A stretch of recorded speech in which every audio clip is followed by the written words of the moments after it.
Okay, we are live. ¿Qué tal, amigos? Stuart here from Spain Speaks with this evening's live stream, looking at some of the main stories that have caught my attention in the press today in Spain over the last couple of days, to be exact, and also some comments that have been left on the channel by viewers in recent times. Second half of the live stream, we will go into the chat section and see what is bubbling away in the live chat section here this evening. So if you are watching, say hello. Say hello if you are watching. Now we'll get straight into the news, and an expensive painting, let's say, has vanished on its way to an exhibition in the south of Spain. As we can see here, Picasso painting disappears en route from Madrid to Granada. Spanish police are investigating the baffling disappearance of still life with guitar from 1919, a small Picasso gouache valued at 600,000 euros, which vanished en route from Madrid to Granada. The artwork, part of a 58-piece collection for the exhibition Still Life, The Eternity of the Inert at the Caja Granada Cultural Centre, never arrived, with the rest of the shipment on the 3rd of October. Transported by a logistics company from Pinto, the vehicle reportedly stopped overnight in De Fontes, just 27 kilometres from Granada, an unusual delay for a four-hour journey. The painting was discovered missing on Monday when staff unpacked the delivery after a weekend in a video-monitored storage area. Police are working to establish at what point during the transit the piece disappeared. The Granada Theft Unit has taken over the case. The private owner of the work remains unnamed, and no arrests have yet been made. So the mystery of the Picasso painting disappearing en route from Spain's capital city, Madrid, to Granada, where it was going to be featured in an exhibition.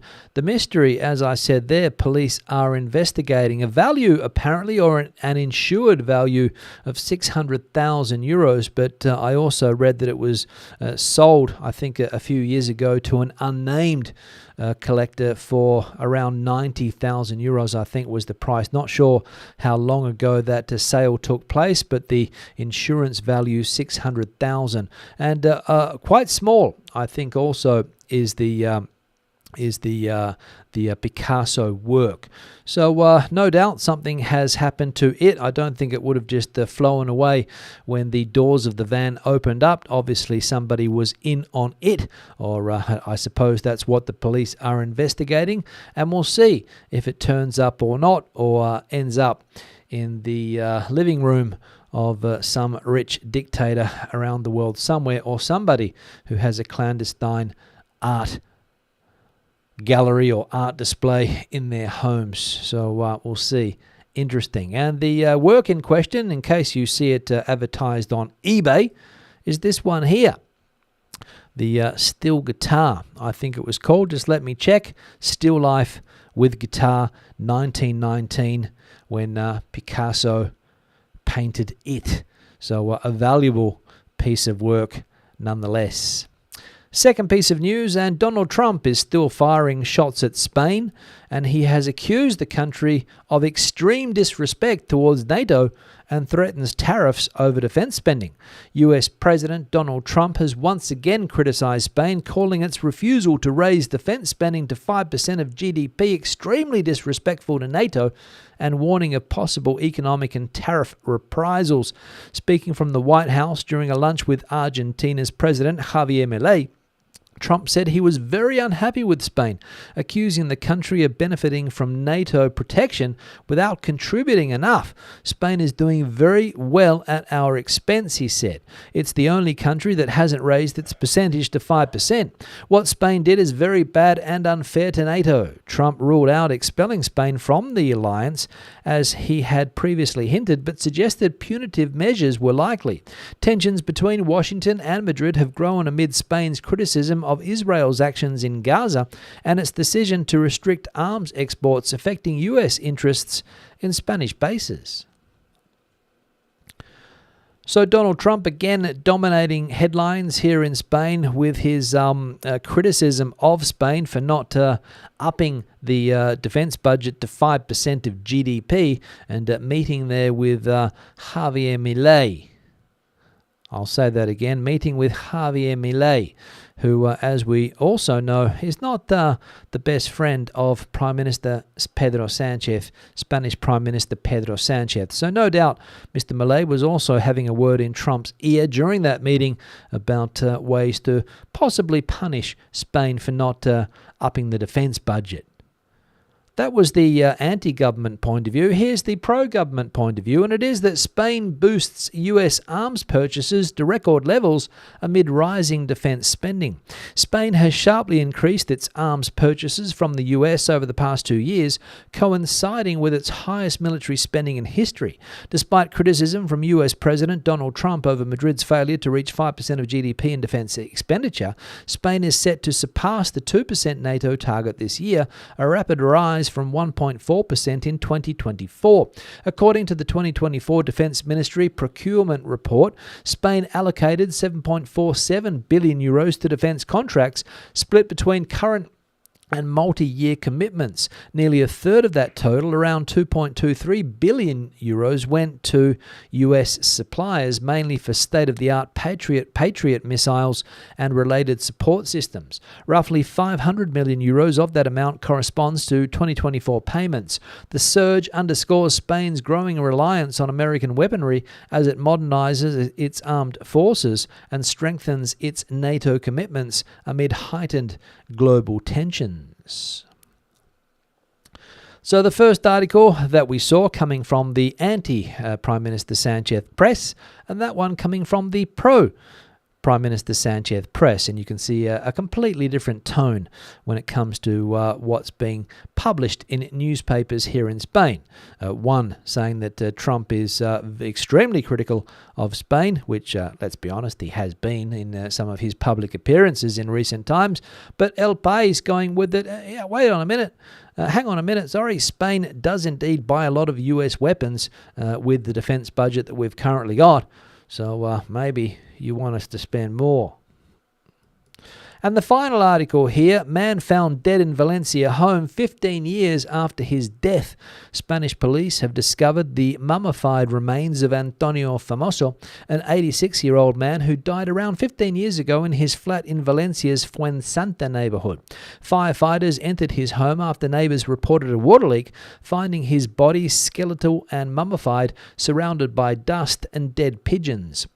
Famoso, originally from Malagon, Ciudad Real, had lived alone since separating from his family decades ago. Neighbours described him as quiet and solitary, assuming he had moved to a care home when he stopped appearing.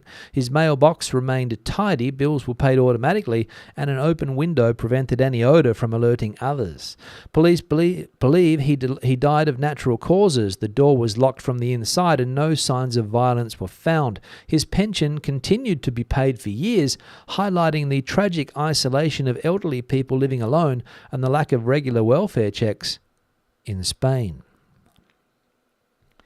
So an absolutely terrible story, a horrendous story about this man who was discovered 15 years after he passed away in a flat in Valencia. And if it had happened in a single home, if in a single build, I imagine the body would have been found quicker, because squatters most likely would have moved in and found the skeleton sitting in a chair. But in an apartment building, surprisingly, nobody bothered to check in on this man. They all thought that he'd just gone off to an aged care facility. No questions asked. And of course, it took a water leak to find out exactly that this man had indeed passed away a long time ago. And he had family. Believe it or not, he had a son and a daughter with absolutely no interest in this person's general welfare, or even wanting to know if he is dead or alive. So that is a very, very sad state of affairs, not only for the family, but also, as we saw there, for the supposed welfare checks that the Spanish government or autonomous community government should be carrying out on its elderly population. And again, amazing that somebody can just disappear, well, not disappear, but die 15 years ago, and nobody discovers his body until last week or earlier this week or whenever it was. Disgraceful. And what more can I say? Comments that have been left on the channel in recent times by viewers. Let's have a look at this one here from Tim. Hola, Stuart. I've read about Spain following EU environmental directives to dismantle dams, weirs, and that this has had a disastrous effect regarding flooding. Just wondering about the truth or otherwise of this. Cheers from an Australian Spain lover. Thanks, Tim, for the comment and also the question or statement that you are wondering about here. The EU dam directive in which weirs and dams have been removed from river systems across the European Union and also in Spain. And there's been a lot of, let's be honest, how do you call it, fake news about this in recent times because of the flooding down there in Valencia. And a quick search on Google came up with this. Claims that weir removals caused the recent floods in Spain are false. In reality, the removal of old disused weirs is part of river restoration efforts, which can actually help reduce flood risk by improving river connectivity and restoring natural functions. While there have been false claims blaming weirs for floods, many weirs and dams are being removed across Spain, partly due to EU water framework directives to help restore rivers and reduce flood risk. False claims and misinformation. A disinformation narrative has spread quickly online, which they normally do. They normally do. One here from Armando. I'm sure pressure from other EU nations will make sure Sanchez coughs up the cash. Yes, Armando, we will see if pressure from other European NATO members do indeed, as you say there, force Spain to cough up the cash. If I can get that word out, cough up the cash. Because Mr. Sanchez, as we know, is reluctant to cough up that cash. He wants to spend it on different things. And we saw that Spain is putting a lot of money into US coffers or US company coffers, whoever sells the weapons to Spain, because they are trying to upgrade their weapon system here. And of course, the US, a big provider of a lot of those weapons. One here from Glenn. Hola, Stuart. Can you explain the difference between A2 and B2 Spanish proficiency? Thanks for the comment there, Glenn. Yes, that is the proposal by the opposition leader here in Spain. If his party gets elected at the next general elections, that he's going to toughen the requirements to get Spanish citizenship. The current language requirement is level A2, and in the old terms, as I replied to this comment, is known as pre-intermediate, basically.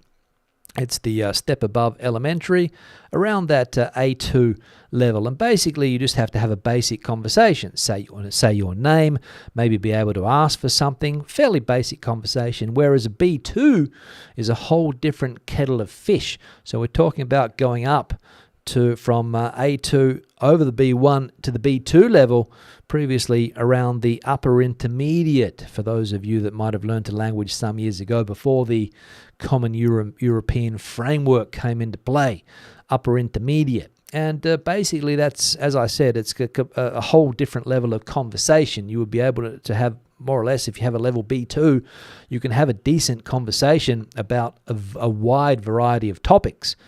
And unfortunately, a lot of people that come to Spain from English-speaking countries and also, other language countries have trouble improving their language skills to that level. Some people don't, of course. Some people are able to become proficient or fluent in the Spanish language given the time that they have here. But other people never get above the A1, A2 level. So citizenship in the future will become even harder if that language requirement comes into place. One here from Linda. Don't mock the EES till you have tried it. If you still don't like it, then go to somewhere that does not use the EES. Thanks, Linda. I think I got the gist of what you were trying to say there, despite some errors. But, yeah, the EES is here to stay.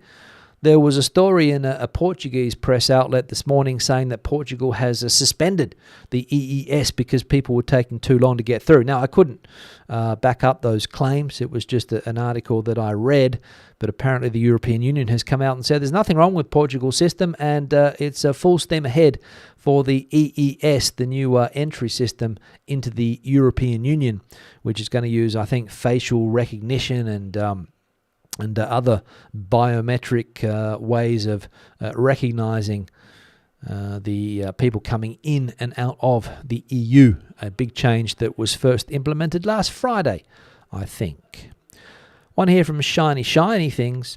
List of countries whose nationalities qualify for the fast-track 2-year path to Spanish nationality. And we have a list of the majority of those countries there, and you'll see that there's a common theme. Portugal, Argentina, Nicaragua, Bolivia, Panama, Brazil, Paraguay, Colombia, Peru, Costa Rica, Chile, Puerto Rico, Cuba, Dominican Republic, Ecuador, El Salvador, Uruguay, Venezuela, Guatemala, Andorra, and there's a few other countries that I couldn't fit onto the screenshot. Honduras was one. Philippines, I think, was another. And let me see if I can see quickly what the other one would be. Sorry, no idea. But there's maybe one more country. So those are the countries that get the fast-tracked Spanish citizenship route. The rest of us, it's 10 years. 10 years to get the privilege of becoming Spanish. And you might not even get it if you don't pass that language test, or you don't pass the citizenship test, or the Spanish government says that, maybe we don't want you as a citizen, my friend. Apply again. But the people that come from these countries here, 2 years, that's all, because a lot of the countries there, of course, Spanish speaking. There's historical ties, and Portugal as well, the Iberian neighbor, and the Philippines, which was also part of the Spanish Empire for quite a while until the Americans rolled in. Thanks for the comment, Shiny. And the final one here from Mark. Hey, Stuart, your expression when dealing with the delivery van was priceless. Meal looked quite nice. Can't wait for my next trip to Spain. Thanks, Mark, for the comment. Yes, the restaurant review video that I posted yesterday, just when I was trying to wrap up the video, a van decided to back into a parking spot. One thing that annoys me a lot is people that decide to back into parking lots, hold everybody up while they're trying to back in. And this van, of course, had the beeping system, beep, beep, beep, to let everybody know that it was reversing. And it went on for about a minute because the guy went in, then he went out a bit, then he came back in, then he went out, then he came back in, beep, beep, beep. And it took me an extra minute or so and some interruptions to finish the video. But I got it done. But it was a little bit annoying, I will say. But that's what you have to put up with when you eat your lunch in a car park, which is what I did the other day, in a car park. Now we're going to go into the live chat section now, see what's bubbling away there. Before I get there, I need to change the backdrop picture. This photo sent in by Colin, who's been a regular contributor to the photo section in recent times. And this is a place in Murcia, in the region of Murcia, down there in the southeast part of Spain, a place called Portman, I think it is, or Portman. The accent on the A in the word there, Portman in Murcia. Apparently it's a mining area, and black sand beach is the common site in that part of Spain. Nice picture, Colin. Thanks for sending it through. If you've got a similar picture that you would like to see on the backdrop, the email address is on the screen now. So feel free to send your pictures through to spainspeaks@gmail.com, or anything else that you would like to send my way. That's the email address. Articles that catch your attention, anything that you think would be interesting for the community to see, feel free to send them through to that email address. The like icon is also on the screen now. If you haven't hit it, please do so. Just below the video, you will find it, just below there. And I'll just say something on the photos. I've had a few photos sent to me in recent times, but they're not landscape. People are taking them with the phone like this, and of course very, very difficult to get the size ratio correct on the screen that I have behind me. So do us a favor, if you're going to take a photo and send it through, as Colin has done here, hold the camera that way, and you'll get a shot that I can put on the backdrop.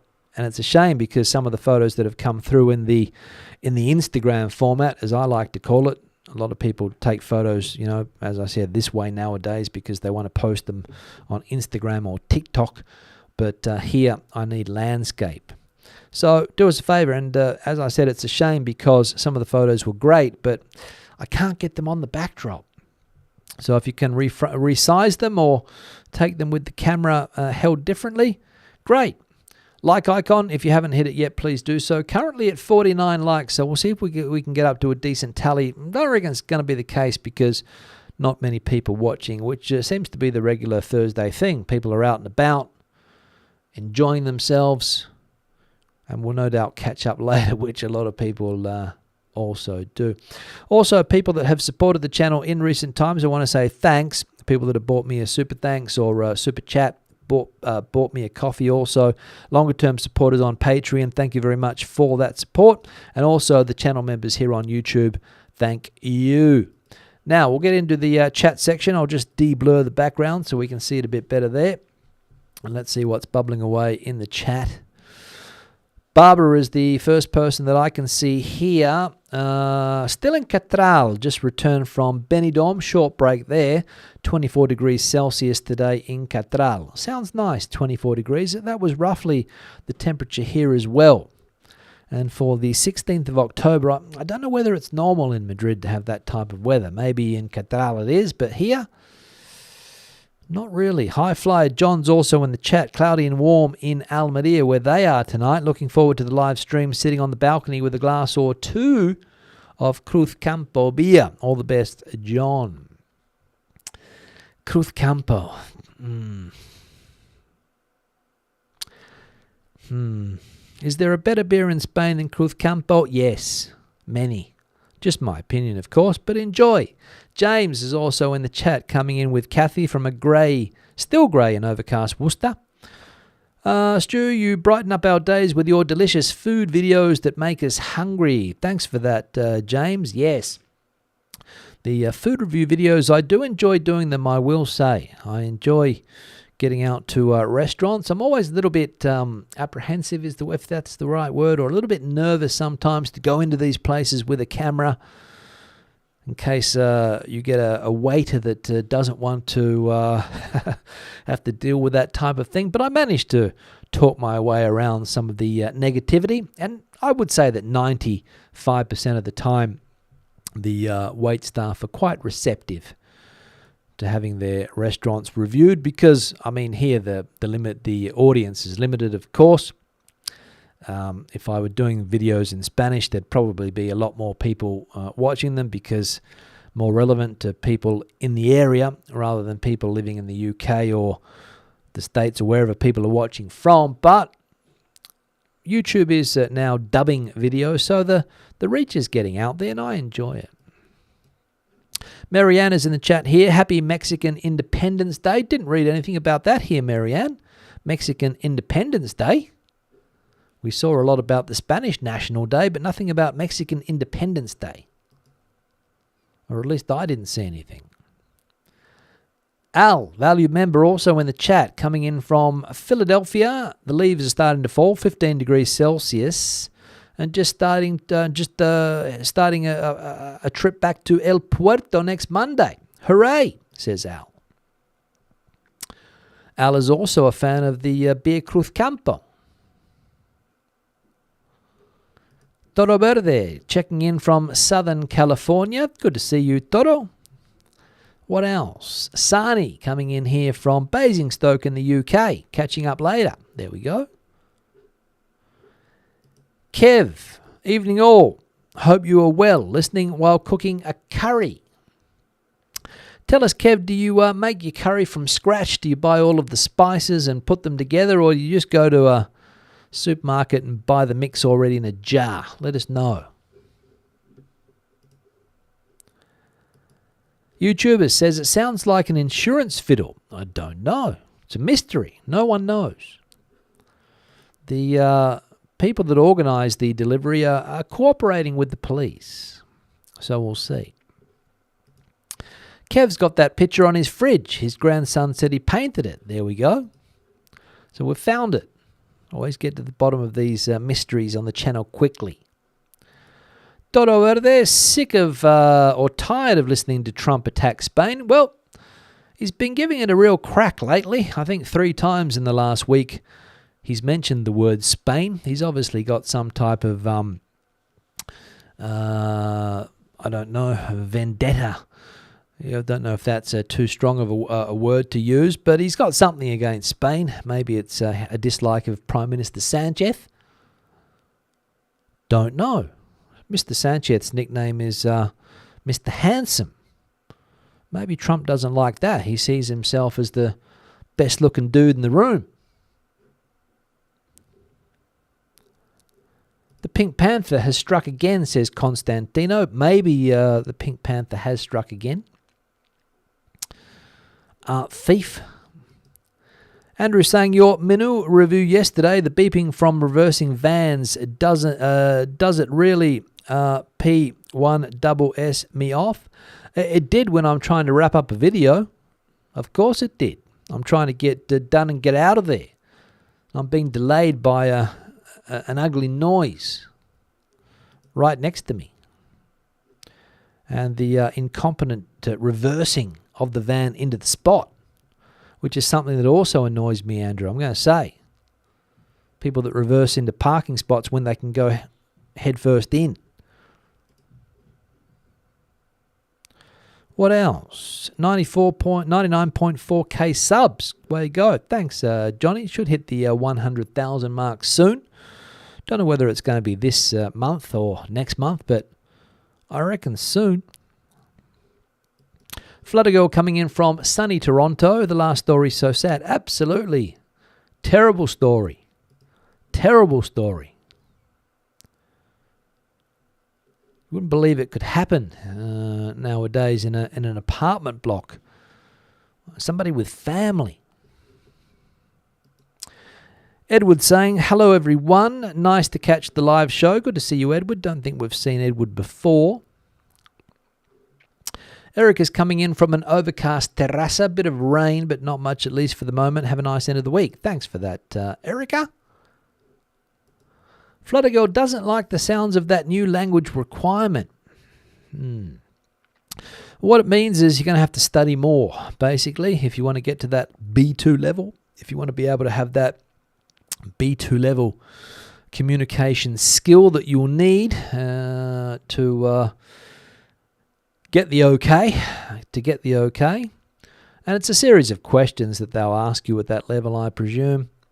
And you'll have to be able to answer them according to the requirements of the examiner.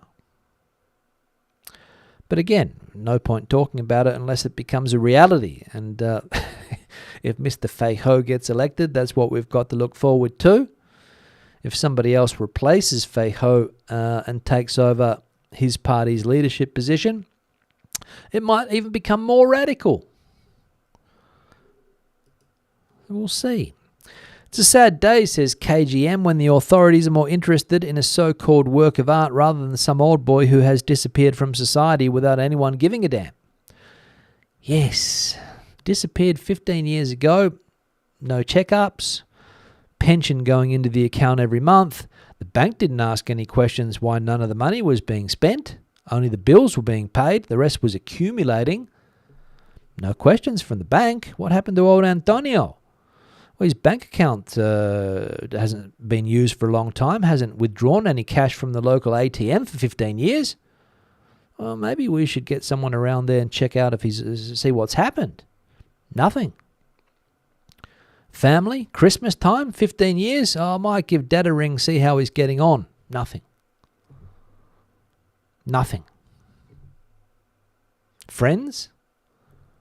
What about Antonio? I haven't seen him down at the bar recently. Wonder if he's okay. We stuck him into a home. He's gone. Stuck him into a home. Pretty miserable old man anyway. Do I miss him? Who cares? Maybe that's the thought of some people. Don't know. A big hug and hello from Florida. Great channel. Thanks, Rex. Gigi's in the chat too, coming in from a sunny and warm Surprise, Arizona. Well, every day the weather is a surprise. Not really, because it's fairly standard weather. Stuart, will you have to pass the new language test? Only if I want to become a citizen, Billy. And I've been here for a long time now, and I haven't become a citizen yet. I could have become a citizen. I've done my 10 years necessary to become one. My Spanish level, I think, is at a B2 level. Don't know. But it's going to be an issue for some people, definitely. Johnny's saying, sad about the man who passed undiscovered. Wonder if there was any type of burial service sad all around. Probably not. Probably not. I reckon his remains were just picked up and taken to the local wherever, and that's the end. Because who would have paid for a funeral? Might not have had anything, no funeral plan. The family certainly weren't interested. Stratospherian, valued member. Good evening all. Good to see you. Another valued member, Stephen. Hello, Stu and everyone. Hope you're having a good week from an overcast North London. Still mild. Thanks, Stephen. Still mild in the north of London. Rex, good afternoon. I think we saw that one. 83 degrees there in Florida. That's I don't really do Fahrenheit, to be honest, Rex, but I imagine it's a decent temperature. James and Kathy, what you get for 12 to 14 euros in Spain is amazing value. It is, James, it is, considering that you get a 3-course meal, basically. You get your first, you get your second, you get your dessert, you get your drink included. And sometimes you get a little starter as well, a little tapper, if you like. They can throw that. I didn't eat that yesterday. I got given what they call here patatas alioli, which is like a garlic mayonnaise potato dish. Didn't eat it. Should have done, but the lentils came out really, really fast, so I didn't get a chance to try that. So I think that's why I gave the service quite a higher score than the food, because the waiter or the wait person was quite attentive, and no issues. Half the bars in El Puerto have Cruz Campo on tap. Yeah, I imagine that is the case, Al, given that you are in the part of the country where Cruz Campo beer originates from. Seville, I think, is the city, so they just send it down the road to Cádiz, El Puerto, and away you go. But my advice would be to look for the other 50% of bars that don't have Cruz Campo on tap. But again, just my opinion.